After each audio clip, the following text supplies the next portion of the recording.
শতক্রতুর দ্বিরালাপ এই গোষ্ঠীর প্রথম আন্তর্জালিক দ্বিরালাপে সবাইকে স্বাগত জানাই। আন্তর্জালিক এই দ্বিরালাপ আমরা হয়তো ব্যক্তিগতভাবে করেছি কেউ কেউ, কিন্তু শতক্রতু যার একটা দীর্ঘ ইতিহাস আছে, সাংস্কৃতিক যুদ্ধের ইতিহাস, বরাক উপত্যকায় শিলচর শহরে যার যাত্রা শুরু হয়েছিল 1973 সালের 2রা জুলাই, এবং ইতিহাসের বিচিত্র নিয়মে আবার সেই একই জুলাই মাসে আমি আপনাদের সম্বোধন করছি।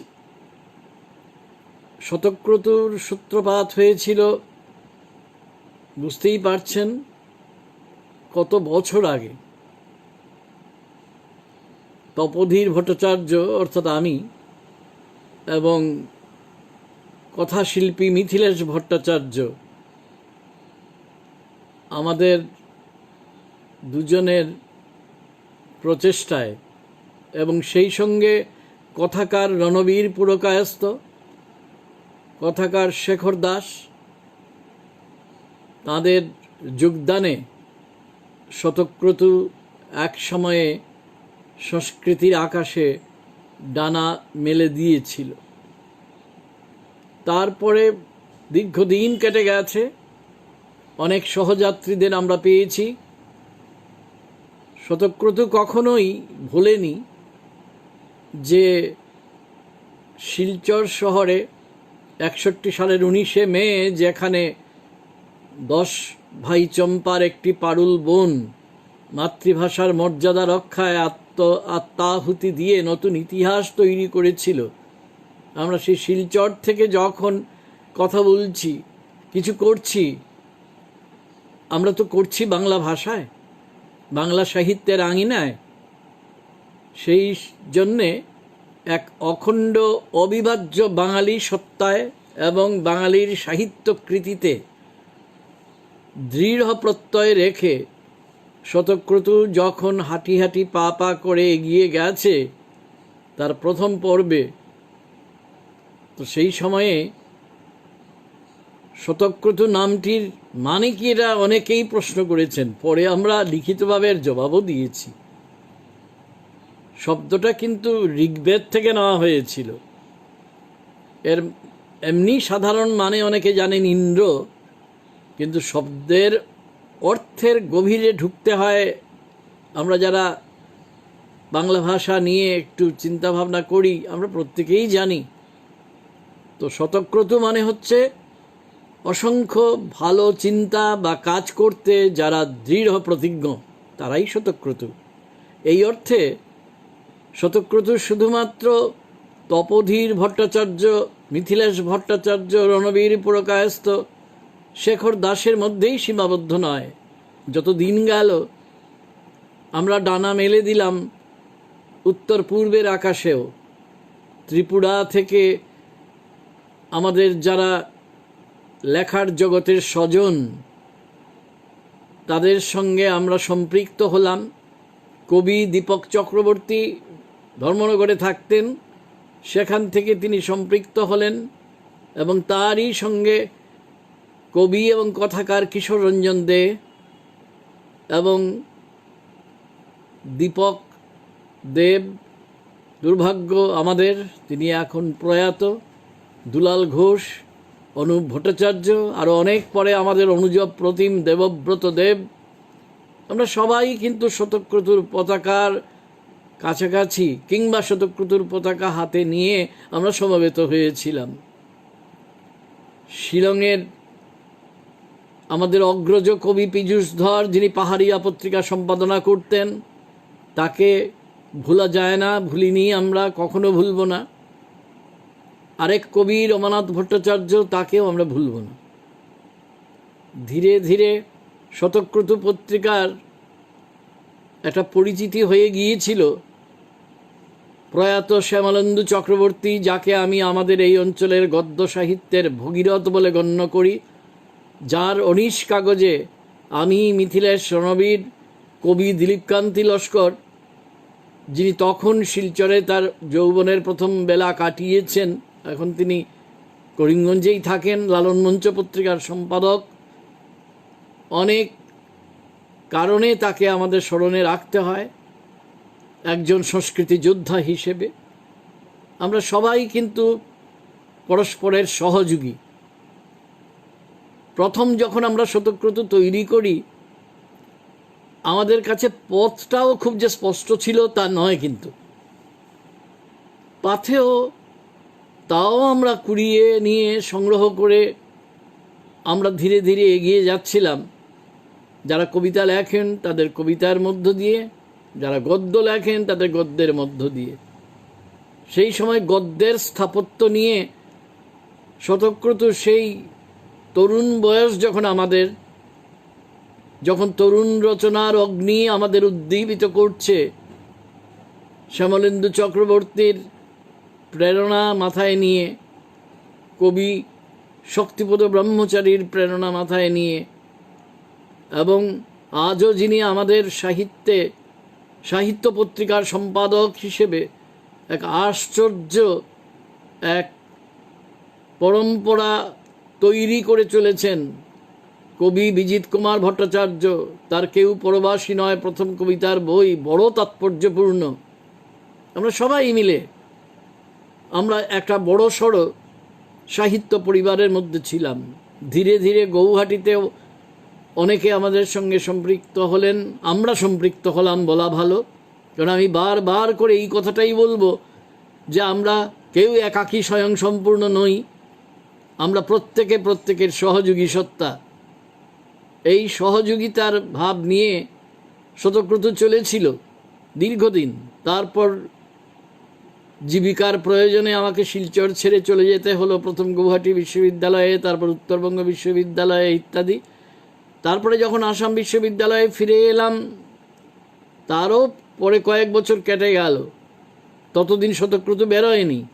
34 বছর পরে সাধারণত নতুন জন্ম হয় না, কিন্তু শতক্রতু যে বহু কাজ কৃত্য, বহু স্বীকৃতির জন্যে প্রতিজ্ঞাবদ্ধ নিজেদের কাছে, পাঠকের কাছেও, আমরা নতুন একটা পর্ব শুরু করলাম।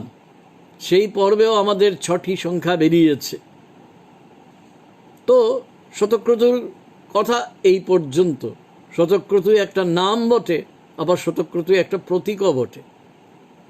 তো আজকে আপনারা জানেন কথাকার রণবীর পুরকায়স্থ, যিনি এই যে আন্তর্জালিক সংস্করণ আমাদের কাছে দিয়েছেন, আক্ষরিক অর্থে তিনিই দিয়েছেন, তার অকুণ্ঠ প্রেরণায় এবং তার সহযোগিতায় সম্ভব হলো এটা।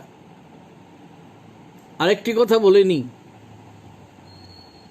অন্তর্জালের ভালো মন্দ সব কিছু নিয়ে আমি যা বলি স্পষ্টই বলার চেষ্টা করি, স্পষ্ট বক্তব্য আমার আছে।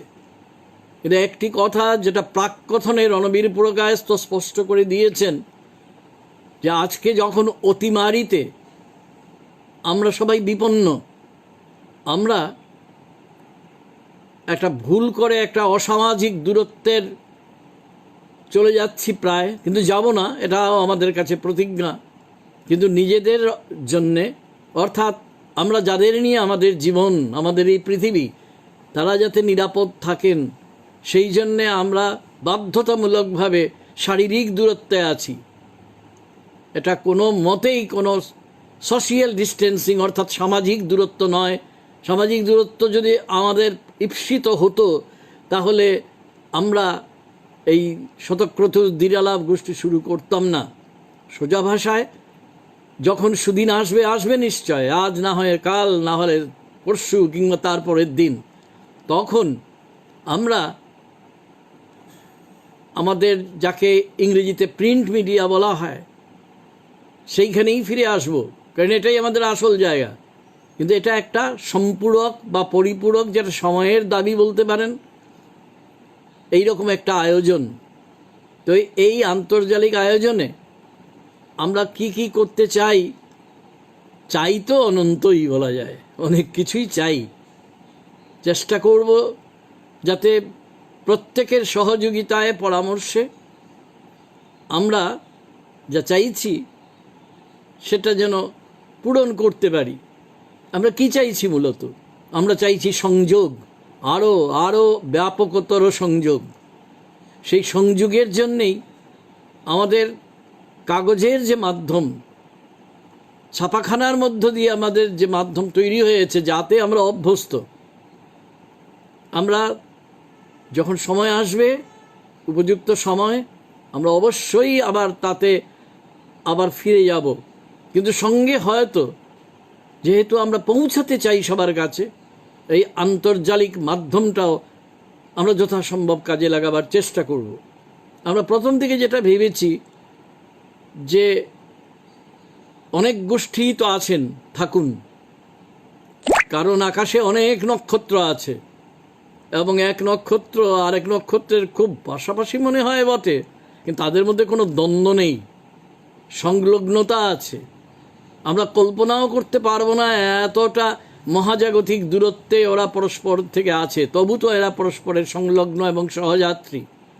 তেমনি যে সমস্ত গোষ্ঠী এখন নিজেদের বিচার বিবেচনা বুদ্ধি সমস্ত কিছু অনুযায়ী ভাবাদর্শ কিংবা ভাবাদর্শহীনতা নিয়ে কাজ করে যাচ্ছেন, আমরাও তাদের সঙ্গে আছি।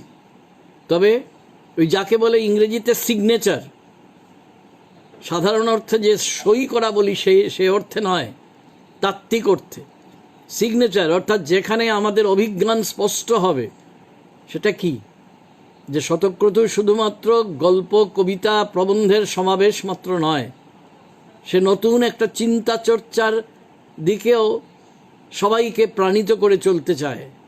কারণ আজকে এমন একটা পরিস্থিতিতে আমরা এসেছি যখন বিখ্যাত ঋত্বিক ঘটকের কথাকে অনুসরণ করে বলা যেতে পারে, ব্রহ্মাণ্ড পুড়ছে, ইতিহাস পুড়ছে, সভ্যতা পুড়ছে, সংস্কৃতি পুড়ছে, দাউ দাউ আগুনের ছাই হয়ে যাচ্ছে আপাতভাবে সব উপার্জন। কিন্তু মানুষ তো এত সহজে হার মানে না। কখনো কখনো মানুষ হার মানতেও পারে, কিন্তু সে পর্যুদস্ত হয় না কখনো, এটাই আমাদের বিশ্বাস।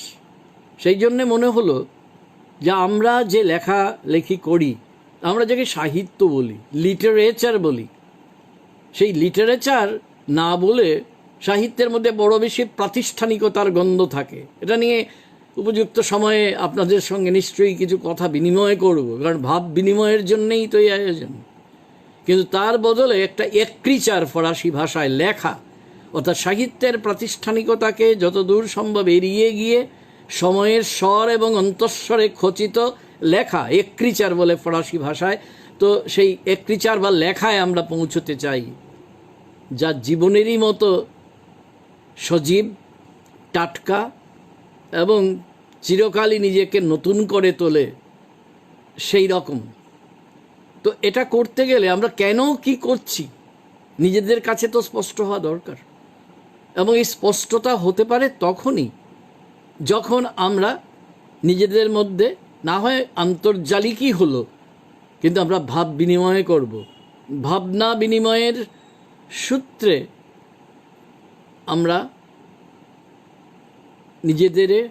নিজেদের কাজকর্মকে আরও স্পষ্ট করে বুঝে নেব। এতটুকু বলার পরে আমি আপনাদের একটা কবিতা পড়ে শোনাতে চাই। কবিতার বইয়ের নাম মুষলের অন্তহীন ছায়া। কবিতাটা এরকম, কেউ দেখুক বা না দেখুক, লিখে যাই মহাজীবনের নিবিড় স্পন্দন। কুয়াশা ও অন্ধকার দিয়ে যারা ঢেকে রাখে জন্মান্ধের আলো, ঈর্ষা আর অসুয়ার গোপন নখরাঘাত, তাদের জানাই আকাশের পরিসর আজও আলো অন্তহীন সুসংবাদ নিয়ে ফিরে ফিরে আসে। কেউ বুঝুক বা না বুঝুক, লিখে যাই ধ্বংসস্তূপের ভেতরে আছি অবিচল। এইটাই কথা আমাদের, ধ্বংসস্তূপের ভেতরে আছি অবিচল। সাধ্য কি অতিমারি যে কোভিড-19 সে আমাদের সামাজিক সম্পর্কের গ্রন্থনাকে ছিন্ন করে দেবে? এটা কখনোই হতে পারে না। এটা হওয়া কাঙ্ক্ষিত নয়।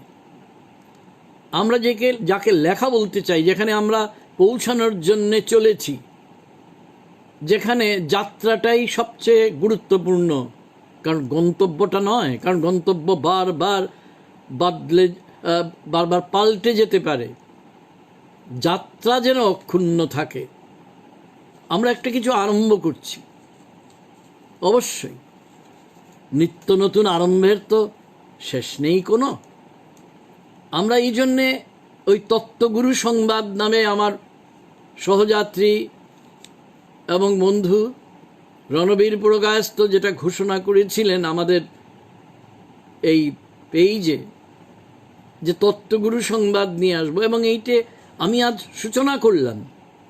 পরে আমাদের যারা সহযাত্রীরা আছেন তারা নিশ্চয়ই তাতে সম্পৃক্ত হবেন, এবং যাদের চিন্তার সঙ্গে পরিচিত হওয়া দরকার। কেন দরকার? কারণ আমরা তো একই তত্ত্ব বিশ্বের অধিবাসী। আমরা কেউ কারুর থেকে দূরবর্তী নই। আজ থেকে 2000 বছর আগে,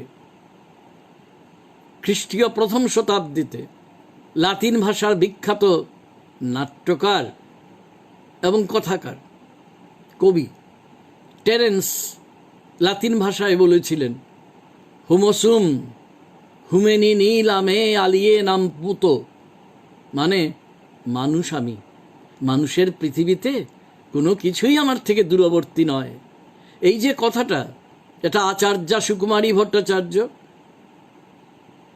আমি যার অত্যন্ত নগণ্য এক ছাত্র, তিনি বারবার বলতে ভালোবাসতেন। বারবার বলতেন যে পৃথিবীতে কোনো কিছুই যদি তোমার থেকে দূরবর্তী নয়, তাহলে তুমি যদি কিছু পড়তে চাও, কিছু লিখতে চাও, তাহলে আসলে তুমি কি চাও? তিনি বলতেন, তুমি আসলে তাৎপর্যের খোঁজ করছো, তাৎপর্য খুঁজে নিতে চাইছো। আমাদের এই যাত্রা তাৎপর্যের খুঁজে যাত্রা।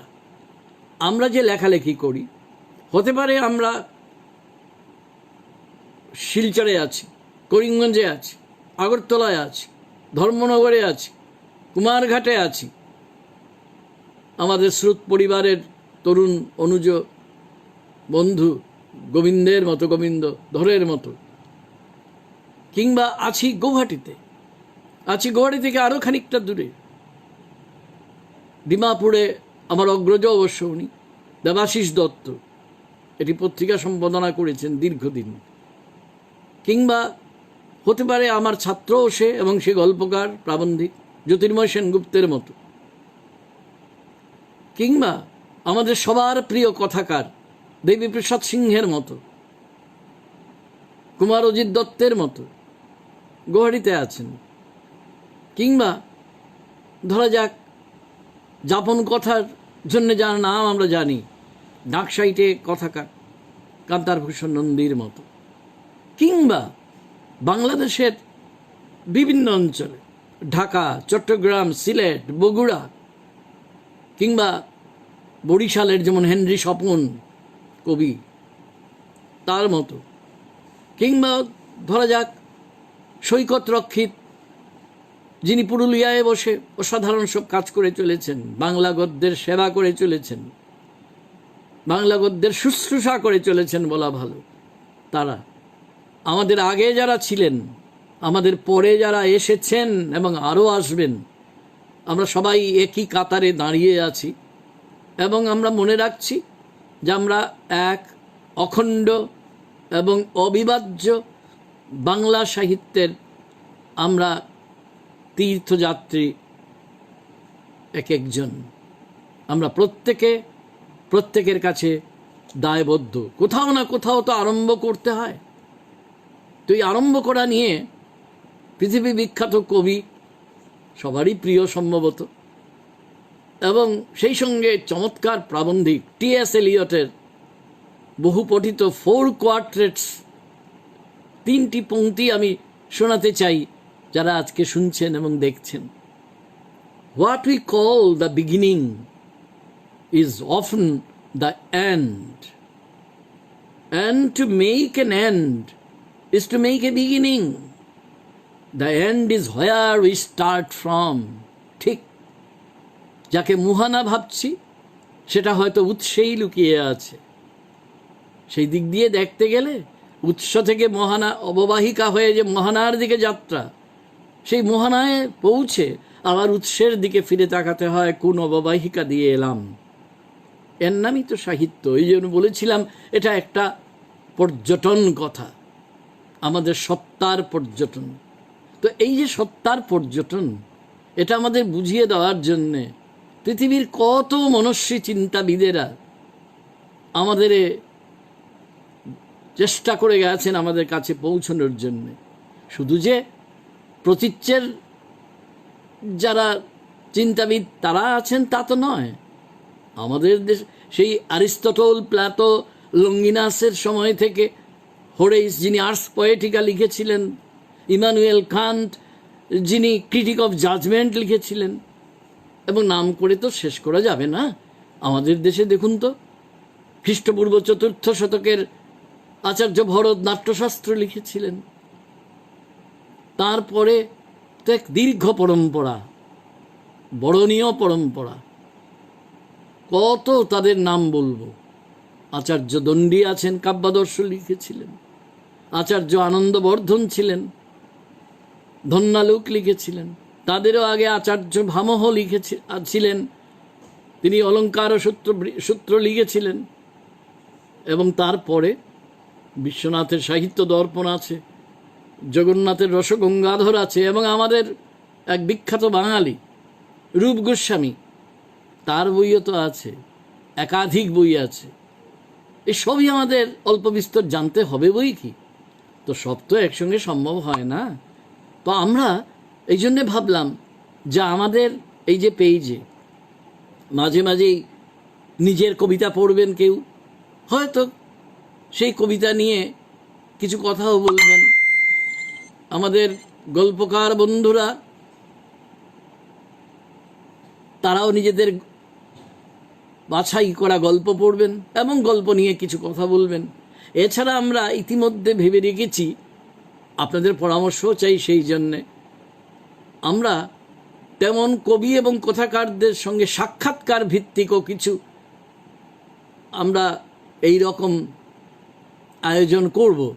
ভরসা করি আপনারা সবাই সঙ্গে থাকবেন, এবং সেইখানে আমরা এটাই মনে রাখব যে আমরা যদি অখণ্ড এবং অবিভাজ্য বাংলা সাহিত্যের সব শরিক হই, তাহলে যে মাপকাঠি দিয়ে আমরা ভগীরথ মিশ্র কিংবা অভিজিৎ সেন কিংবা স্বপ্নময় চক্রবর্তী কিংবা সাধন চট্টোপাধ্যায় কিংবা আরও অনেক পরের সুকান্তি দত্তকে দেখি, একই মাপকাঠি দিয়ে আমরা দেবীপ্রসাদ সিংহকে দেখব, কান্তারভূষণ নন্দীকে দেখব, জ্যোতির্ময় সেনগুপ্তকে দেখব, মিথিলেশ ভট্টাচার্যকে দেখব, শেখর দাসকে দেখব, দীপেন্দু দাসকে দেখব, রণবীর পুরকায়স্থকে তো দেখবই, দেখব আমরা দুলাল ঘোষকে, দেখব আমরা যারা সদ্য প্রয়াত জয়া গোয়ালাকে। এইরকম নাম তো শেষ করা যাবে না, নাম বলাটা আমার উদ্দেশ্য নয়। আমি শুধু কতকগুলো আমি দৃষ্টান্ত হিসেবে কিছু নাম উল্লেখ করলাম। কথাটা হচ্ছে যে আমি কি বুঝতে চাই সেটা তো আমাদের কাছে স্পষ্ট হওয়া দরকার। ওই যে বলেছি তাৎপর্যের খোঁজ। এই জন্যে আমরা মাঝে মাঝেই এই তত্ত্বগুরু সংবাদ নিয়ে আসব। এখন যেটা ভেবেছি, যথাসম্ভব চেষ্টা করব আলাপচারিতার ভঙ্গিতে যাতে কথা বলা যায়। সেই জন্য আমরা আপাতত ভেবেছি যে 1813 সালে যার জন্ম, 1855 সালে যার অকাল মৃত্যু, অথচ গোটা পৃথিবীর তত্ত্ববিশ্বকে যিনি কাঁপুনি দিয়ে গেছেন, সোরেন কিয়েরকেগার্ড, হয়তো তাকে নিয়েই শুরু হবে। হতে পারে আপনারা যে কেউ ভাবতে পারেন ইমানুয়েল কান্ট নয় কেন? আর আমি যদি বলি পাল্টা ইমানুয়েল কান্ট যদি হয়, তাহলে আরও আগে লঙ্গিনাস নয় কেন? কোথাও তো শুরু করতে হয়। আমরা যাব তো মোহানার দিকে, কোথাও থেকে যাত্রা শুরু করি, যদি প্রয়োজন হয় ফিরে যাব আবার। এবং এইভাবে আমরা এক একজনকে নিয়ে আলোচনা করার চেষ্টা করব। আলাপচারিতা, আলোচনা করার চেয়ে, শব্দটার চেয়ে বরং ভালো বলা, আন্তর্জালিক সংস্করণে যেহেতু আছি, যে আমরা একটা আলাপচারিতায় আমরা আসব। আমি একটা কথা বারবার বলতে চাই, যে আমার নিজের মনে হয়েছে, আপনারা সবাই জানেন নিশ্চয়, যে এটা আমার নেশাই বলতে পারেন, যে বিভিন্ন সময়ে সাহিত্য বলতে আমি কি বুঝি সেটা নিয়ে একটু একটু অন্য ধরনের আলোচনা করা। এবং সেই আলোচনায় আমি আবারও বলছি, আমি বিশ্বাস রাখি, আমার দৃঢ় প্রত্যয় অশিথিল, কোনো দিন সেটা থেকে আমি বিচ্যুত হব না, যে আমরা যেখানেই বসে লিখি না কেন, আমরা একই বাংলা সাহিত্যের লেখক। হতে পারে যে বাংলাদেশের যারা লিখছেন স্বভাবত তাদের অভিজ্ঞতা, তাদের উপলব্ধি, তাদের ইতিহাস অনেকখানি আলাদা হয়ে গেছে, তাদের দৈনন্দিন আমাদের দৈনন্দিন সঙ্গে মিলবে না, তাতে কি? আমরা তো একই বাংলা ভাষা মায়ের সন্তান। সুতরাং তাদের আলোচনার জন্য আমরা যদি তত্ত্বগুরুর কাছ থেকে পাঠ নিই, এবং হ্যাঁ একটা কথা বলবো, তত্ত্ব সে মানে কি? থিওরি না, সেটা তো আর কথা হলো না, তো আমি ইংরেজি ভাষান্তর করলাম। তত্ত্ব মানে হচ্ছে কোনো এক সত্যকে বোঝার যেটা প্রণালীবদ্ধ চিন্তা। এই কথাটা সুকুমারী ভট্টাচার্য খুব বলতেন। বস্তুত তার কাছে আমার ঋণের তো শেষ নেই। এইখানে আমি এই ঋণটা আরও একটু স্বীকার করে নিচ্ছি, যে আমি তো তার কাছে যে বিষয়ে কাজ করতে গিয়েছিলাম, তাতে তো সেই অর্থে আপাতভাবে অনেকে তত্ত্ব বলতে অনেক ভুল কথা বুঝেন, তো যে আগে থেকে ঠিক করা কোনো কিছু একটা, না সেটা নয়। তত্ত্ব উঠে আসবে বয়ান থেকে, টেক্সট যাকে আমি পাঠকৃতি বলি, সেই পাঠকৃতি থেকে, বয়ান থেকে উঠে আসবে। কিন্তু ওই যে বলেছিলাম প্রণালীবদ্ধ চিন্তা, সেটা করাও তো শিখতে হয়। ওই ঋত্বিক ঘটকের কথা মনে পড়ে যাচ্ছে, এটা বিখ্যাত। এবং এই কথাটা আবার অনেকে আমাদের রসরাজ শিবরাম চক্রবর্তী সম্পর্কেও ব্যবহার করে থাকেন, যে একজনকে গালে হাত দিয়ে বসে থাকতে দেখেছেন, হয় ঋত্বিক ঘটক মশাই কিংবা শিবরাম চক্রবর্তী। বলছি কি করছো? বলে না, আগে ভাবছি। হ্যাঁ, ভালো ভালো ভালো, ভাবছো তো? হ্যাঁ, প্র্যাকটিস করো। এর তো গেল ঠাট্টার কথা। কিন্তু আমি বলি কি, আমাদের সবারই কথা এটা, শুধু আমার একার কথা না, যে হ্যাঁ, ভাবনাও বুঝে নিতে হয়, অভ্যাস করতে হয়। একটা কথা বলবো, সারা জীবনের অভিজ্ঞতা থেকে বলতে পারি, আমাদের ভাবা যেমন অভ্যাস, না ভাবাটা এর থেকেও মারাত্মক খারাপ অভ্যাস। পড়া যেমন অভ্যাস, না পড়াটা তার থেকে খারাপ অভ্যাস, যেটাকে এই খারাপ অভ্যাসটাকে সহজে যাতে কাটিয়ে ওঠা যায় না, এটা আমরা সময় বুঝতে পারি না। তো আমরা এই পেজের মধ্যে বেশি কিছু তো করতে পারবো না। আপনাদের একটু, আমরা যারা শুনছেন, যারা দেখছেন এই আলাপন, আপনাদের একটু উস্কে দিতে চাই, আর কিছু না। ওই যে বলছিলাম, আমি শিলচরে বসে আছি, তো এই মুহূর্তে শিলচর থেকে কথা বলছি। তো শিলচর থেকে কথা বলছি বলে আমার মনে পড়ে যাচ্ছে আমার অনেক অগ্রজ প্রিয় কবিদের কথা, বলে তো শেষ করা যাবে না। যেমন ধরুন উদয়ন ঘোষ, যিনি এখন কলকাতায় থাকেন। অন্ধকারকে খুঁড়েছিলাম আলোর জন্যে, একাকী এই জনারণ্যে। কত আগে লেখা, কিন্তু দেখুন তো কি কথা। অন্ধকারকে খুঁড়েছিলাম আলোর জন্যে, একাকী এই জনারণ্যে। এই কাজটা কি আমরা এখনো করছি না? তারপর ধরুন আমার মাস্টারমশাই এবং বিখ্যাত কবি, প্রিয় কবি শক্তিপদ ব্রহ্মচারী, তুমি আমার ঘুম ভাঙা ভোর, বাউল কণ্ঠে রাই জাগো গান। পরম্পরায় একেবারে নিষ্ণাত, পরম্পরায় ডুবে আছে, অবগাহন করছে এই শব্দাবলী। শব্দ তো শুধু শব্দ নয়, শব্দ অনেক কিছু সংকেত দেয়। যেদিন আমরা কবিতায় তো বিশেষভাবে শব্দকে সংকেত বলে বুঝতে পারবো, আর বুঝবো যে কবিতার পাঠ মানে সংকেতের পাঠ। সেদিন আমাদের অনেক সমস্যারই সমাধান হয়ে যাবে। আর আরেকটা কবিতার দুটো পংক্তি শোনাই। হু হু করে কড়া কাল সন্ধ্যা ভেসে আসা গানে, শায়ের ঝিয়ারি যায় অনন্ত ভাসানে। বিখ্যাত কবিতা তার, শক্তিদার। তো এই যে শায়ের ঝিয়ারি, এক হিসেবে দেখতে গেলে আমরা সবাই কি অনন্ত ভাসানে নেই? প্রত্যেকেই আমরা। কখন আমরা বুঝি সেটা, কখনো বুঝি না। কিন্তু বুঝতে গেলেও কিভাবে বুঝবো, কিভাবে পড়বো? তত্ত্ব মানে কি? কিছু না। এটা এসেছে তো ইংরেজি এই যে থিওরি, থিয়া ক্রিয়াপদ থেকে। কেউ কেউ জানেন নিশ্চয় সেটা। আর থিয়া মানে কি? দেখা। দেখুন না, জ্যামিতির সম্পাদ্য উপপাদ্য, তার ইংরেজি কি? থিওরেম। থিয়া ক্রিয়াপদ। থিয়েটার মানে দেখা, দৃশ্যের সমারোহ, সে তো সেই থিয়া ক্রিয়াপদ। তো আমাদের যে তত্ত্ব মানে তাহলে আরেক অর্থ, ভেতরের অর্থ হচ্ছে অন্তর্দৃষ্টির উন্মোচন। যেখানে অন্তর্দৃষ্টির উন্মোচন সেখানেই তত্ত্ব থাকে। যেভাবে এমন কোনো জায়গা নেই যেখানে হাওয়া ছাড়া কিছু আছে, ঠিক তেমনি কাঁঠালের আমসত্ব যেমন হয় না, তত্ত্বহীন কোনো রচনা হতে পারে। যিনি বুঝতে পারেন, বুঝতে জানেন, বুঝতে শিখেছেন, তিনিই জানেন যে তার সামনে হয়তো চাবিকাঠিটা নেই, কিন্তু চাবিকাঠিটা পেয়ে গেলে তিনি বলবেন চিচিং ফাঁক। আলিবাবার সেই গল্পের মতো সবকিছু তার কাছে স্পষ্ট হয়ে গেছে। আর তখন দেখবেন ওই যে যাত্রার কথা বলেছি না, তত্ত্বপথে যারা পথিক, তারা আসলে একটা অন্তহীন যাত্রার মধ্যে রয়েছেন। বিখ্যাত সাহিত্যতাত্ত্বিক 20 শতকের মিখায়েল মিখাইলোভিচ বাখতিন, তার একটি চিরস্মরণীয় উক্তি আপনাদের শোনাই। There is neither a first nor a last word. প্রথম শব্দ বা শেষ শব্দ বলে কিছু হয় না বুঝাবুঝির ক্ষেত্রে বা লেখালেখির ক্ষেত্রে, উদ্ভাসনের ক্ষেত্রে। and there are no limits to the dialogic context. Dialogue, দ্বিরালাপের, এই যে আমি আপনাদের সঙ্গে দ্বিরালাপে মগ্ন আছি, এই দ্বিরালাপের যে প্রেক্ষিত, এর কোনো সীমা নেই, সীমান্ত হতে পারে না।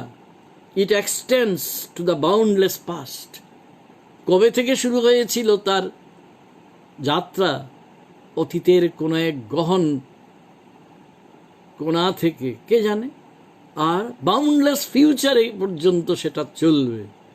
কারণ ভবিষ্যৎ কি, এটা নিয়ে সময় পেলে বলবো আপনাদের। কিয়েরকেগার্ডের একটা দারুণ কথা আছে, যার কথাটা আমি একটু আগে উচ্চারণ করলাম, যে ফিউচার আর কিছু না, ডিলেইড প্রেজেন্ট। দারুণ কথা নয়? আমি দেখতে পাচ্ছি না, আপনি দেখতে পাচ্ছেন না, কিন্তু আমাদের যে বর্তমান, সেটা যখন বর্তমান পেরিয়ে যাব তখনই তো সেটা অতীত হয়ে যাবে। আর ভবিষ্যৎ কি? ভবিষ্যৎ এই দিক দিয়ে দেখতে গেলে অনন্ত, আনসার্টেইন, অনিশ্চিত। কিন্তু ভবিষ্যৎ আর কিছু না। ভবিষ্যৎ হলো যেটা একটা ডিলেইড বর্তমান, একটু বিলম্বিত একটা বর্তমান। তার মানে বর্তমানের বাইরে তো কোনো কাল নেই। আমার এক বন্ধু বলতে ভালোবাসেন, এটা সম্ভবত তার অন্তর্জালের একটা সূচিমুখ, যে অতীতকালে দেখা যায় তিনি খুব বিশ্বাস করেন। কেন? আসলে তিনি বলতে চান অতীত নয়। কারণ অনেকে আমরা পাস্ট, অতীত আর ট্রেডিশন, পরম্পরাকে গুলিয়ে ফেলি। তা না, উনি যেটা বুঝাতে চাইছেন সেটা হচ্ছে পরম্পরা। আমরা তো কেউ পরম্পরার বাইরে নই, পরম্পরার বাইরে যাওয়া অসম্ভব। আর মনে পড়ে যাচ্ছে আবারও উদয়ন ঘোষকে, বিষ্ণুদের চোখ দুটি ধার দিতে পারো? আই ব্যাংক মানে যেখানে, আই ব্যাংক মানে যেখানে চোখ থাকে জমা, এবং যারা চক্ষু পীড়ায় ভোগেন তাদের প্রয়োজন মতো যাতে দেওয়া যায়। কি দারুণ পংক্তি নয়? এবং কি স্মার্ট তখনকার দিনে, কত বছর আগে। বিষ্ণুদের চোখ দুটি ধার দিতে পারো আই ব্যাংক? তো আমাদের এই চোখটা দরকার। চোখের প্রসঙ্গে মনে এলো যে ওই বাক্তিনের কথা বলছিলাম, তার দেওয়া একটি অসামান্য শব্দবন্ধ, ইংরেজি করে বললে সিইং আই। আমি বাংলা করেছি, আমার যে বইটই আছে তিন তত্ত্ব প্রয়োগ নিয়ে, সেইখানে যে দ্রষ্টা চক্ষু। হঠাৎ করে মনে হয় আরে এ কি কথা, এর মানে কি? চোখ তো দেখবেই। মুশকিল হচ্ছে আমরা তো অধিকাংশ সময় তাকিয়ে থাকি, দেখি না কিছু। আমরা ভাবি আমরা দেখছি, আসলে কিচ্ছু দেখি না, উপর উপর তাকাই, ফলে সেটা মরমে পোষে না কখনো। তো বাক্তিন আমাদের ওই অন্তর্দৃষ্টির উদ্ভাসনের কথা বলছেন। তত্ত্ব কি একটু আগে বলেছি, অন্তর্দৃষ্টি। আর তত্ত্বগুরুদের কাজ কি? তত্ত্বগুরুর তো শেষ নেই, আমি এদের নাম আর বেশি উচ্চারণ করলাম না, অনেকের নামই বলতে হয় তাহলে। কিন্তু ওই চোখ দুটি ধার দিতে পারো? বিষ্ণুদের চোখ মানে বিশেষ সেই চোখ, যে চোখ যামিনীরা, আপনারা জানেন যামিনী রায় সম্পর্কে বিষ্ণুদের চমৎকার বই ছিল, এছাড়াও তো অন্য বিষয় ছিলই। বিষ্ণুদের চোখ দুটি ধার দিতে পারো মানে সেই অন্তর্দৃষ্টি আমাদের চাই। আমাদের অগ্রজ এখন এই পৃথিবীতে নেই, তিনি, তার কথা বললেই আমার আরেকজন প্রিয় অগ্রজ ত্রিদীপ রঞ্জন মালাকারের কথা মনে হয়। করুণা সিন্ধু দে, তার কণ্ঠে পারিপার্শ্বিকের মালা নামে বিখ্যাত কবিতার বইয়ের কথা মনে পড়ছে। এসবই আমাদের পরম্পরার অংশ। সেখানে একটা পংক্তি বোধহয় অনেকের মুখস্থ আছে, যাবরে নুলিয়া যাব, তোর ভাঙা নৌকার ভিতরে সাজাবো সম্পন্ন ঘর। হ্যাঁ, হতে পারে আমাদের নৌকোটা ভাঙা, কিন্তু এর মধ্যেই আমরা সম্পন্ন ঘর সাজাবো। নুলিয়া তো আপনারা জানেন, যারা পুরীতে গেছেন টেছেন, নুলিয়া কাদের বলে। হ্যাঁ, এটা ঠিক, স্থান ভেদে মাত্রা ভেদ স্বীকার করে নিতেই হয়। তো সেটা তো হবেই, নাহলে স্থানিক মাত্রা, কালিক মাত্রা, এই কথাগুলো আসবে কোত্থেকে? আমরা আসলে এটাই ঠিক করিনি আমরা কে কোথায় দাঁড়িয়ে আছি। আর সত্য এমন একটা বস্তু বলবো কি, বলাটা বোধহয় ঠিক হচ্ছে না, আচ্ছা ধরেই নিলাম, না হয় বস্তুই হলো। সত্য হচ্ছে তাই যে নিজেই নিজেকে চিনিয়ে দেয়। সূর্যকে চেনাতে যেমন টর্চের আলোর দরকার হয় না, কিংবা কোনো প্রদীপ তুলে ধরতে হয় না, তেমনি যা সত্য সেই সত্য নিজেকে নিজে সব সময়ই চিনিয়ে দেয়। এবং এই সত্যকেই আমরা আসলে খুঁজছি। আমরা যখন শতক্রতু করেছি, শেষ দিকে আমার মূলত ছাত্রছাত্রীদের পরে আরও কিছু প্রিয়জন যারা সন্নিধানে ছিলেন, ওই আসামে যখন বিদেশি সমস্যা নিয়ে আমাদের তাড়না করা শুরু হলো, তখন ওই দিরালাপ 15 বছর চলেছিল, প্রতি মাসে আমরা বসতাম। তো আমরা মনে হলো যে এই জন্যই শতক্রতুর দিরালাপ, আমরা সরাসরি তো যেতে পারছি না, একটু শারীরিক দূরত্ব নিয়ে থাকতে হচ্ছে। তো ঠিক আছে, আমরা এইভাবে শুরু করি, সুদিন যদি আসে শতক্রতুও বেরোবে, দিরালাপের অধিবেশনও হবে, দিরালাপের ছোট ছোট সেই লেখা যেগুলো বেশ মোটামুটি পরিচিতি পেয়েছিল সেগুলোও থাকবে। সুতরাং আজকে আমরা যে সময়ে আছি, অতিমারির কবলে গোটা বিশ্ব। একটু আগেই দেখছিলাম আমাদের ভারতে পরিস্থিতি যা, আজকেই রাত গাঢ় হওয়ার আগে আমরা 10 লাখে পৌঁছে যাব আক্রান্তের সংখ্যায়। দিন দিন বাড়ছে এটা, কিন্তু তবু আমরা হার তো মানব না। কারণ ওই আর্নেস্ট হেমিংওয়ের বিখ্যাত কথাটা, man can be defeated but he can never be vanquished. মানুষ কখনো কখনো হার মানতেও পারে, কিন্তু সে পর্যুদস্ত হয় না। এটা ঠিক যে এমন একটা পরিস্থিতিতে আমরা আছি, সামাজিক কারণে, রাজনৈতিক কারণে, অর্থনৈতিক কারণে, এটা বলতেই হবে, রাষ্ট্রনৈতিক কারণে। মাঝে মাঝে মনে হয় পৃথিবী বিখ্যাত আরেক তত্ত্বগুরু জাঁ বদ্রিলার, তিনি তার কুল মেমোরিজ নামে বই, যেটা 1994 সালে বেরিয়েছিল, সেইখানে একটা চিরস্মরণীয় উক্তি করেছিলেন, we are condemn to social coma. Coma তো সবাই বুঝতে পারেন, নিশ্চেতন অবস্থা। Political coma, historical coma. We are condemned, শব্দটা লক্ষ্য করুন, condemned to an anaesthetised disappearance. আমাদের উপর যেন অ্যানাস্থেসিয়া যেমন অপারেশন করার আগে, অস্ত্রোপচার করার আগে ব্যবহার করা হয়, তেমনি যেন আমাদের অদৃশ্য করে দেওয়া হচ্ছে। টু এ ফেডিং অ্যাওয়ে, আমরা ঝাপসা হয়ে যাচ্ছি পরস্পরের থেকে আন্ডার অ্যানাস্থেসিয়া। এইরকমই একটা পরিবেশ তৈরি হয়েছে। কিন্তু আমরা আমাদের সাংস্কৃতিক যুদ্ধ চালিয়েই যাব। ফ্রেডরিক জেমসন এখনো তিনি জীবিত, তার সঙ্গে তার এক সহযোগী আমেরিকার একটি বিশ্ববিদ্যালয়ে পড়াতেন, বারবারা জনসন।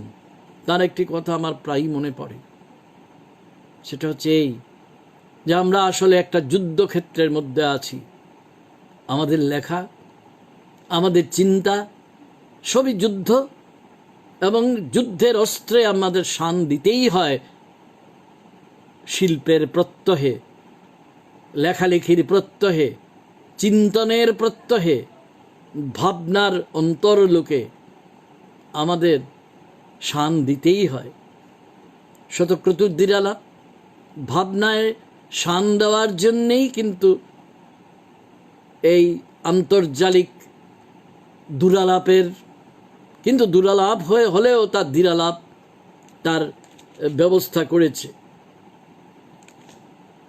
কথা তো শেষ হয় না, শেষ হতে পারে না, কারণ এটা এমন একটা বিষয় যেটা নিয়ে আলোচনা চলতেই থাকবে, নতুন নতুন প্রশ্ন উঠে আসবে। হ্যাঁ, এই যে কথাটা বললাম, প্রশ্ন, মীমাংসার দিকে বলুন কে যেতে পারে? আসল কথা হচ্ছে প্রত্যুত্তর যোগ্যতা অর্জন করে নেওয়া। এটাও বাক্তিনেরই কথা, আনসারেবিলিটি। প্রত্যুত্তর যোগ্যতা, যোগ্য হয়ে ওঠা। এবং জীবন আমাদের কাছে একটা প্রশ্নপত্র উপহার দিচ্ছে প্রতিনিয়ত নানাভাবে। তার জন্যে, তার প্রত্যুত্তর দেওয়ার জন্যে নিজেকে যোগ্য করে তোলা। আমরা যাতে যোগ্য হয়ে উঠতে পারি, সারা যতদিন বাঁচি ততদিন শিক্ষিত, সেই জন্যে শতক্রতুর দিরালাপও আমাদের ওই প্রত্যুত্তর যোগ্যতা অর্জনে একটু সাহায্য করতে চাইছে, একটু সঙ্গে থাকতে চাইছে। সেই সঙ্গে থাকতে চাইছে। হ্যাঁ, আমরা জানি, আমরা শিলচরে, হাইলাকান্দিতে, করিমগঞ্জে, গৌহাটি বাদ দিয়ে অবশ্য আমরা একটা অনাগরিক প্রেক্ষাপটে আছি। তা অনাগরিক প্রেক্ষাপট হলেও তো গদ্যের প্রথম গ্রন্থনা তো এইখানেই হয়েছিল। আমাদের বরাক উপত্যকায় গদ্য আন্দোলনের ভগীরথ শ্যামলেন্দু চক্রবর্তী, তার একটি মাত্র গল্প সংকলন বেরিয়েছিল, সেই এলোমেলো উদাসীন মানুষটির, যে গল্পের শেষ নেই। সত্যিই সেই গল্পের শেষ নেই। রণবীরদের কথা আমি তো কয়েকবার উচ্চারণই করলাম, আপনারা সবাই জানেন। তাদের রচনাকে আমরা এতদিন যেভাবে পড়েছি, ভুল করেছি তা বলছি না, কখনোই বলবো না, কিন্তু একটু নতুনভাবে এখন কি আমরা ভাবতে পারি না? যেদিকে আমাদের নজর পড়েনি এতদিন, সেসব কি আমরা আমাদের পর্যালোচনায়, আমাদের পুনঃপাঠে, আমি পুনঃপাঠের খুব ভক্ত, রিডিং বলা হয় এটা তত্ত্বের পরিভাষায়, নতুন করে পড়া। সেই নতুন করে পড়া মানে আদ্যন্ত নতুন করে পড়া। তাহলে আমাদের মনে রাখতে হবে, আমরা অনেকেই আছি অনাগরিক প্রেক্ষাপটে। বদরুজ্জামানের মতন একজন লেখক বদরপুরের পাশে মলুয়া গ্রামে আছেন, তাকে কি ভোলা যায়? হাইলাকান্দি তো পুরোপুরি শহর এখনো হয়ে ওঠেনি। আশুতোষ দাস তো ওইখানে বসেই গদ্যপদ্য লিখে চলেছেন। আমাদের দিলীপ কান্তি লস্কর যে করিমগঞ্জে লিখছে কতদিন ধরে, তার কবিতার মধ্যে একটা দেশজ গন্ধ আছে। আবার তার বিপরীত মেরুতে দেখুন, করিমগঞ্জেরই ছেলে সুব্রত কুমার রায়, কিন্তু পুরোদস্তুর নাগরিক গদ্য লেখে। মলয়কান্তি দে আরেকজন নাগরিক গদ্যের ভিয়েন। নাগরিক গদ্যের ভিয়েন তার হাতে জমে ভালো। এবং এরকম আমাদের মধ্যে অনেকে আছেন, সে দেবীপ্রসাদ সিংহই হোক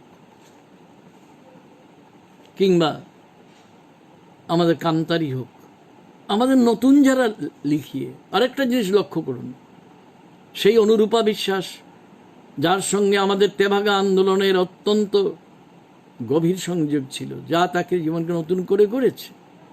এই অঞ্চলে বিখ্যাত নগেন্দ্রনাথ শ্যামের ঘরণী, মালতী শ্যাম আমাদের দেশভাগের আগেই আমাদের মেয়েদের নিয়ে অনেক কিছু করার চেষ্টা করেছিলেন। তারপর দীর্ঘ কালক্ষেপের পরে অনুরূপা বিশ্বাস আবার নতুন করে পতাকা বহন করে গেছেন। তিনি যেমন কবি, প্রাবন্ধিক, তেমনি একজন সমাজ সংগঠক, একজন সাংস্কৃতিক সংগঠক। তার পথ ধরিয়ে এসেছেন সম্মানীয়া সুমিত্রা দত্ত। তারপরে তার চেয়ে বয়সে যারা অনেক ছোট, দুই বোন দত্ত বোন, একজন কবিতা লেখেন, দুজনেই, একজন গল্প লেখেন, একজন কবিতাও লেখেন। আমি চন্দ্রিমা এবং শর্মিলার কথা বলছি। এছাড়া কত নতুন, মেঘমালা দে অবধি, দে মহান্ত অবশ্য এখন সে। তো তার মানে কি, একটা পতাকা যেটা আমরা বহন করতে শুরু করেছিলাম, পতাকা তোমার যাহারে দাও বহিবারে দাও শক্তি, এই শক্তি নিয়েই অনেকে আসছেন। আর সবচেয়ে ভালো কথা যেটা, আমরা যখন লিখতাম টিখতাম, পত্রিকা বের করতাম, তখন একজন মেয়েও ওইখানে আসতো না। সমাজটা কীরকম ছিল, মেয়েরা তৈরি ছিলেন না কেউ তা বলবো না, কিন্তু সেইভাবে তারা যে লিখতে গেলে যে পরিশ্রম বা যে অধ্যবসায় তার, সেগুলো তাদের মধ্যে একটু কম ছিল হয়তো। কিংবা আমি কথাটাকে একটু অন্যভাবে বলি, অধ্যবসায়ের থেকে বাইরে গিয়ে যে জীবনের মানে খোঁজার জন্যেই যে লেখালেখি, এই বিষয়টা হয়তো তারা সেভাবে ভাবেননি, তখন ভাবেননি মেয়েরা, কিন্তু এখন তো ভাবছেন। নতুন নতুন মেয়েরা তো আসছেন। আমাদের এই সমাজ থেকে অবশ্য শিলচরে থাকে না সে, কবি সরোজ বিশ্বাসের মেয়ে, সে শিলংয়ে থাকে এখন। তার মতো কবিও তো আছে, সঞ্জয় চক্রবর্তীর মতো কবিও তো আছে, আপন মনে কবিতা লিখে চলেছে। আরো কত, আমি সবার নাম করতে চাই না, আমি চাইছিও না। আসল কথা হচ্ছে, আমাদের জীবনে তো ভাঙনের শেষ নেই, সংকটেরও শেষ নেই। এই উত্তর পূর্বাঞ্চলে সাধারণভাবে, বিশেষভাবে আসামে, আর এছাড়া এর বাইরে যারা আমার কথাগুলো শুনছেন, সংকট কার নেই। কিন্তু কথা হচ্ছে যে আমরা ওই যে পরম্পরা, অতীত ছাড়া কাল নেই আমার বন্ধু বলেন, এই নীলগোলাপ নামে সংকলন হয়তো আমরা অনেকে দেখিইনি। কালীকুসুম চৌধুরী, গণেশ দে, কিরণ শঙ্কর মহান্ত, চিরঞ্জীব বাবু, এই চারজন মিলে করেছিলেন। তাকে অবশ্য ঠিক আন্দোলন বলা যায় না, যেটা 19 দিয়ে শুরু হলো। 19-এর পতাকা বইবার জন্য এলো শতক্রতু। তারপরে শতক্রতু গদ্য পদ্য দুদিক দিয়েই সবার সঙ্গে ছিল, সবাইকে সঙ্গে নিয়ে চলেছিল। তারপর শঙ্করজ্যোতি দেব, নামজাদা কবি, সে এসেছিল তার পত্রিকা নিয়ে, ইত্যাদি নিয়ে। তারও আগে শক্তিদাদের পাশাপাশি, শক্তিদার থেকে বয়সে ছোট, ইনফ্যাক্ট আমারই সহপাঠী অতীন দাস ছিলেন কালীকুসুম চৌধুরীর সঙ্গে, দীনেশ লাল রায়ের সঙ্গে। এরা আরও অনেকেই আছেন যাদের নাম মনে হচ্ছে, মানে কথা বলতে বলতে তাদের কথাই বলছি। আমি আবার বলছি, নাম দেওয়াটা এখানে উদ্দেশ্য নয়। আসাম বিশ্ববিদ্যালয়ে ইংরেজির অধ্যাপক দীপেন্দু দাস বড় কম লেখে, এটাই আমাদের এইখানকার আর একটা বড় মুশকিল, যে কম লেখার রোগ থেকে তাদের নিষ্কৃতি নেই। আমাদের করিমগঞ্জে লালন মঞ্চ পত্রিকার কথা তো আমি বললাম, দিলীপ কান্তি লস্কর। তার আগে উদর্ক ছিল, কামাল উদ্দিন আহমেদ আজ আমাদের মধ্যে নেই। কামাল উদ্দিন আহমেদের দিগ্বলয় ছিল রামকৃষ্ণনগর থেকে আসা, এখন তিনি করিমগঞ্জের বাসিন্দা, কবি এবং প্রাবন্ধিক এবং ভাবুক বিশ্বজিৎ চৌধুরী, তার শরিক সাহিত্য পত্রিকা এখন না বেরোক, কিন্তু পতাকা বহন করার জন্যে প্রত্যেকেই কিন্তু কাঁধে অনেক বড় দায়িত্ব তুলে নিয়েছিলেন। এইটাই বড় কথা। আমাদের সামূহিক চেহারা কি বের হচ্ছে, এইটাই বড় কথা। এমনি সামূহিকতা কাকে বলে এটা বোঝার জন্যও তো প্রণালীবদ্ধ চিন্তা চাই, অর্থাৎ তাত্ত্বিক দৃষ্টি চাই। সেই প্রণালীবদ্ধ চিন্তা ছাড়া এই যে সত্য বলেছি, সত্য নিজে নিজে উদ্ভাসিত হয় ঠিক, কিন্তু নিজে নিজে উদ্ভাসিত হলেও তাকে একটু ধরিয়ে দিতে হয়। এবং যত আমরা পর্যালোচনা করব, যত নিজেদের মধ্যে ভাবনার বিনিময় করব, ততই সেটা সার্থক হবে। উত্তর পূর্বাঞ্চলে আরও অনেক ভাবগোষ্ঠী আছে, পত্রিকা গোষ্ঠী আছেন, আমি কারুর নামই করিনি সেইভাবে। বিশেষ করে ত্রিপুরায় তো অসংখ্য আছেন। আরও একজনের কথা আমার মনে হচ্ছে, সেও আমার ছাত্র ছিল, এখন সে কলকাতায় আজকাল পত্রিকায় সম্পাদনা করে, খুব ভালো কবিতা লেখে, দেবাশিস চন্দ্র। তার অনিশ্বর বলে একটি স্বল্পজীবী পত্রিকায় আমি প্রবন্ধ লিখেছিলাম, এটার কথা মনে পড়ছে। আমার প্রবন্ধ লেখাটা গুরুত্বপূর্ণ নয়, কিন্তু ছিল, সবাই ছিল পতাকা বহন করার জন্যে। আর একটা কথা যেটা আমি কিছুদিন আগে অন্য একটা জায়গায় বলেছিলাম, যে আমাদের আরেকটা সমস্যা আছে, আমরা যারা লেখালেখি নিয়ে চর্চা করি, চেষ্টা করি নিরন্তর, আমরা কিন্তু আমাদের যারা সহযাত্রী আছেন অন্য শিল্প মাধ্যমে, তাদের খোঁজ খবর বেশি রাখি না। ওরা কিন্তু আমাদের অনেকে ভুল করে কিনা জানি না, একটু নাকুচুভাবে, যেমন আমাদের যারা নাটক করছেন, তো নাটক কি সাহিত্যের বৃহত্তর আঙ্গিনার বাইরে? সেইখানে যারা নাটক লিখছেন কত আছেন। চিত্রভানু ভৌমিকের নাম মনে পড়ছে, শেখর দেবরায়ের নাম মনে পড়ছে, ইন্দ্রনীল দের কথা মনে পড়ছে, চম্পা ভট্টাচার্যের কথা মনে পড়ছে, তারপর শান্তনুর কথা মনে হচ্ছে। শান্তনু আমার ছাত্র একজন আছেন, শান্তনু সেনগুপ্তের বাইরেও কিন্তু আছেন। তারা শুধু অভিনয় রংচং করে মেখে অভিনয় করেন তা নয়, অভিনয়ের মধ্যে আরও অনেক কথা আছে, আমাদের আমি যাচ্ছি না, এটা আমার আজকের আলোচনার বিষয় না। কিন্তু তারা কেন করেন, আমরা যেন কেন লিখি, তেমনি তারা কেন নাটক করেন, এর তো একটা তাত্ত্বিক উত্তর আছে, এবং এই উত্তরে তো আমরা সাহায্য করতে পারি, আমরাও তাদের সঙ্গে চলতে পারি। তেমনি যারা ছবি আঁকছেন, একটা সময় ছিল শ্যামলদার খুব বন্ধু ছিলেন, শ্যামলেন্দু চক্রবর্তীর খুব বন্ধু, আমারও খুব সুহৃদ ছিলেন। আমাদের এই অঞ্চলে ছবির আন্দোলন বলতে যদি কিছু বোঝা যায়, তার জন্যই হয়েছে। আমার মা যে স্কুলে পড়াতেন, গভর্নমেন্ট হায়ার সেকেন্ডারি স্কুল মেয়েদের, সেইখানে পড়াতেন তিনি। আজ তিনি নেই। তার ছাত্রছাত্রীরা আজকে সর্বত্র ছড়িয়ে আছেন এবং যথেষ্ট নামজাদা তারা। তো তাদের সম্পর্কে আমরা কি কখনো কিছু ভেবেছি? অর্থাৎ আমি একটা আহ্বান জানাচ্ছি যে আমরা যদি একটা তাত্ত্বিক পর্যবেক্ষণ আমরা যদি করতে চাই, তাহলে খুব সতর্ক অধ্যবসায়ের সঙ্গে তথ্যনিষ্ঠ যেমন, তেমনি অন্য আলোচনাও আমরা করতে পারি। যাতে কেন তাদের লিখতে হয়, কেন তাদের ছবি আঁকতে হয়, কেন অন্য কাজ কি ছিল না? তাদের নাটক করতে হয় কেন, নাটক লিখতে হয় কেন? নাটক তো বাইরে থেকে আসে, কিন্তু আমাদের সমাজের যে কিছু নির্দিষ্ট চিন্তা চেতনার কিছু নিজস্ব জটিলতা আছে, কিছু গ্রন্থিলতা আছে, এইগুলো আমরা ছাড়া কে দেখাবে? কেউ দেখাবে না। তো তাদের নিয়েই তো আমাদের ভাবতে হবে, সবাইকে নিয়ে আমরা ভাবব। আরও একটা কথা, যে আমরা যেহেতু যাত্রী একই তরণী, we are sailing in the same boat brother, বিখ্যাত গানটা আপনারা সবাই জানেন, সবারই প্রিয় হয়তো। তো আমরা যদি যাত্রী হয়ে থাকি একই তরণীর, তাহলে আসুন না এই শতক্রতুর দ্বিরালাপ, এই যে আন্তর্জালিক ভাবনা বিনিময়ের আয়োজন, দ্বিরালাপের আয়োজন, সেইখানে আমরা সবাই যে যার মতো করে একটু ভূমিকা গ্রহণ করি। এবং সেইখানে আজকে আমি যাদের শুধু বুড়ি ছুঁয়ে যাওয়ার মতো করে বলে গেলাম, এদের প্রত্যেকের সম্পর্কে আলাদা আলোচনা হোক, এটা আমার প্রস্তাব। সে ত্রিপুরার দুলাল ঘোষই হন, ত্রিপুরার প্রয়াত জয়া গোয়ালাই হন, দেবব্রত দেবী হন, কবি নকুল রায়ই হন, কিংবা অন্য যেই হন, তাদের নিয়ে আমরাই আলোচনা করব। তো হাইলাকান্দির এক গল্পকার এবং ঔপন্যাসিকও বটে, মিহিরবাবু, মিহিরকান্তি রায়, তিনিও আজ আমাদের মধ্যে নেই। এবং আমাদের আরেকটা জিনিস করতে হবে, সচেতনভাবে করার জন্য আমি আহ্বান জানাচ্ছি।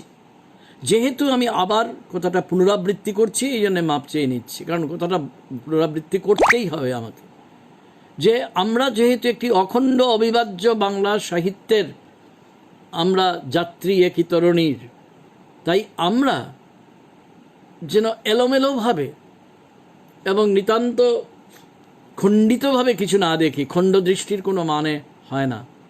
বাংলাদেশের যারা প্রবীণ এবং তরুণ কবি, প্রবীণ কথাকার এবং তরুণ কথাকার, যারা খুব নাম করেছেন আমাদের এই অঞ্চলে, যাদের খবর পৌঁছে গেছে, তাদের না, লিটিল ম্যাগাজিন কেন্দ্রিক যারা আছেন, চট্টগ্রামের লিরিককে কেন্দ্র করে যেমন উত্তরাধুনিকতার আন্দোলন গড়ে উঠেছিল, এজাজ, ইউসুফি, কবি জিল এবং প্রাবন্ধিক জিল্লুর রহমানকে নিয়ে আজকে এই পৃথিবীতে নেই আমার বিশিষ্ট তরুণ অনুজ বন্ধু খন্দকার আশরাফ হোসেন, একজন ৮০ দশকের নামজাদা কবি এবং প্রাবন্ধিক, যিনি একবিংশ পত্রিকা বের করতেন। তাদের সম্পর্কে আমাদের কি কিছুই করণীয় নেই? হ্যাঁ, আমরা সেই সঙ্গে, কাজটা খুব কঠিন, এবং এই জন্য বলছি এটা একা কারুর কথার ব্যাপার না, এটা একটা যৌথ মাধ্যম হয়ে উঠুক আমাদের শতক্রতুরী দিলালাপ। এবং আমি আহ্বান জানাচ্ছি আপনাদের সবার কাছে, আপনারা সবাই তাতে অংশীদার হন। আবার একটু বাক্তিন বলবো, যে মনে করবেন না, সত্তা মানে অংশীদারিত্বের প্রত্যয়, এটা তিনি আমাদের শিখিয়েছেন, মিখায়েল বাখতিন। সত্তা কি? যে আমরা একজন আরেকজনের অংশীদার, এবং আমরা প্রত্যেকেই, যে বাঙালি কিন্তু এই মুহূর্তে খুব একটা ভালো অবস্থায় আছে বলে মনে করি না, সেটা একটা অন্য বিষয়, আমি এর মধ্যে যাব না, নানা কারণে। বাংলাদেশেও এটা সত্যি, হ্যাঁ, চমকে যাবেন না, বাংলাদেশেও এটা সত্যি, পশ্চিমবাংলায় এটা সত্যি, না চমকে যাবেন না। আর আমাদের কথা তো জানেনই, আমরা উত্তর পূর্বের বাঙালি, আসামের বাঙালি, আমরা তো না ঘাটকা না ঘোরকা।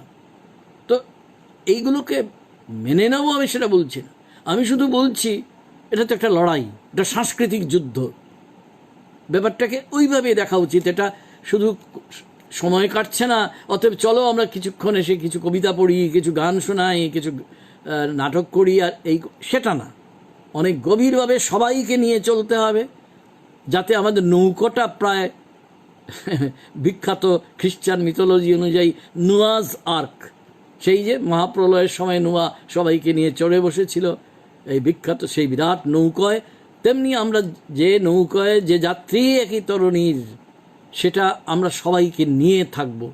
কাজটা সহজ না, কিন্তু আরম্ভ তো করা যাক। একটু আগে আমি শুরুতেই আমি আপনাদের মনে করিয়ে দিয়েছিলাম টি.এস. এলিয়টের 4 কোয়ার্টেটসে।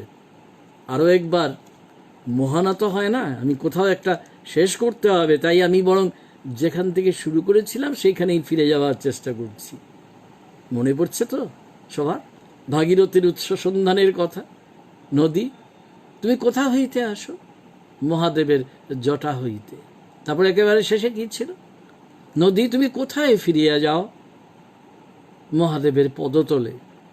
তো এই দিক দিয়ে দেখতে গেলে এটা তো আমাদের ভারতীয় একটা প্রত্ন কথা। দেখুন তো, টি.এস. এলিয়টের 4 কোয়ার্টেটস, আমি শুরুতে যেটা আপনাদের পড়ে শুনিয়েছিলাম, আবার শোনাই। What we call the beginning is often the end, and to make an end is to make a beginning. কোনো মহানায় পৌঁছানো মানে একটা নতুন কিছুর সূচনা করা। The end is where we start from. এই কথাটা আমি আরেকবার উচ্চারণ করব। The end is where we start from. যেখান থেকে আমরা যাত্রার সূচনা করি, সেইটাই হয় আমাদের মহানা। তা আসুন না, আমরা তো এটা যাত্রার সূচনা করলাম, মহানা কোথায় কে জানে?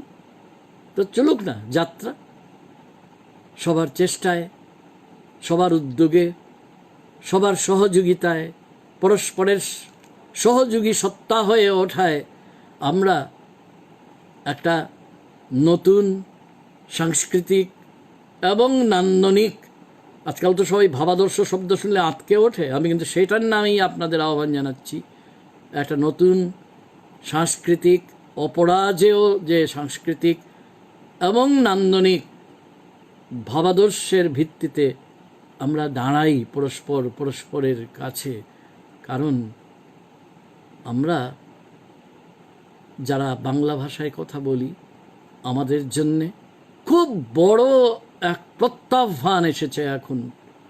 এটা আর ব্যাখ্যা করার দরকার নেই কিছু। আমরা যে যেখানেই আছি না কেন আপাতত এই কাজটাই করি। এই কাজের সূচনা করলো আজ আপনাদের সবার শুভেচ্ছা পাথেয় করে, সবার সহযোগিতার আকাঙ্ক্ষায় এবং আশায়,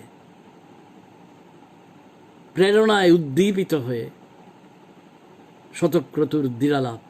শতক্রতু মানে একটু মনে করিয়ে দিই, অসংখ্য ভালো কাজ করতে যারা প্রতিজ্ঞাবদ্ধ, তাহলে আপনারা যারা আছেন সবাই শতক্রতুর অংশীদার। এবং আমরা দিরালাপে বিশ্বাস করি, কারণ দিরালাপ সর্বত্র রয়েছে। এটাকে আবিষ্কার করার দায় আমাদের। এই দায়টুকু আসুন না আমরা স্বীকার করি। দায়হীন রচনা তো হয় না ভাই, দায়হীন জীবনও তো হয় না। আমরা যে লিখি সেটাই তো আমাদের সবচেয়ে বড় দায়ের অভিব্যক্তি। তাহলে সেই দায়টুকু স্বীকার করে নিয়েই আজকে আমি আপনাদের শুভরাত্রি জানাচ্ছি শতক্রতুর দিরালাপের পক্ষে। এরপরে আমরা কি করব আপনাদের সঙ্গে নিশ্চয়ই ভাগ করে নেব।